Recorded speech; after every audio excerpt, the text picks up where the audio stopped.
U.S. officials have often suggested that they would be interested in speaking to a man named Ahmed Abu Khatala about the events the night of the attack. He's really not that difficult to find. We met with Ahmed Abu Khatala in public at the coffee shop of a well-known hotel here in Benghazi for around 2 hours. He seemed to be confident, his demeanor most certainly not that of a man who believed that he was going to be detained or targeted anytime soon. And he agreed to let us film audio but not video of our conversation. هل في حدا من الجهة الليبية أو مثلا من الجهة الأمريكية جربوا يتواصلوا معك؟ أبدا. أبدا.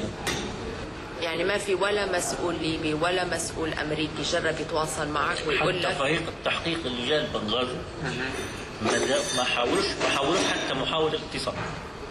الفريق الاف بي اي يعني.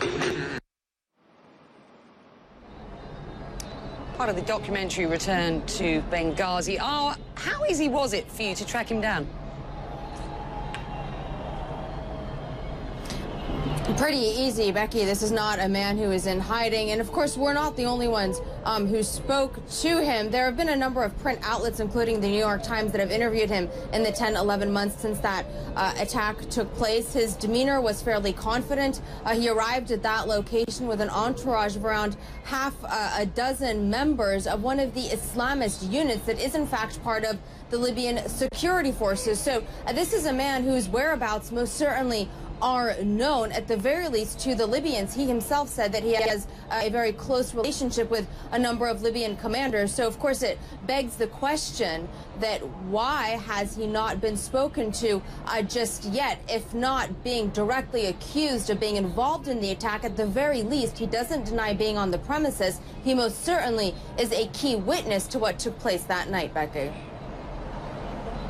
You sat down with him for, what, 2 hours? What else did he tell you? Well, it was a fairly long and rambling interview, and at times he got a bit contradictory.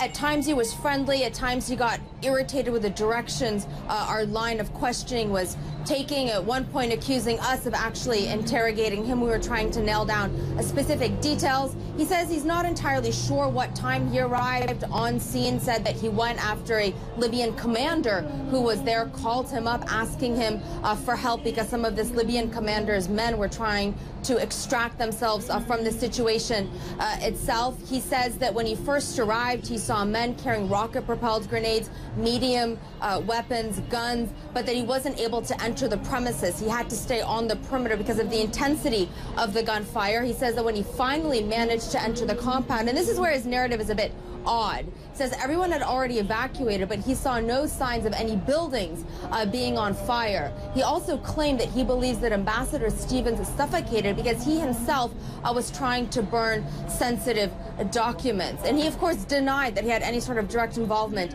in the attack. But this really goes to show you just how chaotic the landscape in Libya remains. And it brings up a lot of questions as to why these individuals, whomever they may be, have not yet been brought to justice, and why it seems as if, at least at this point in time, the investigation hasn't really significantly moved forward if individuals who are, at the very least, key witnesses to what took place are not being spoken to.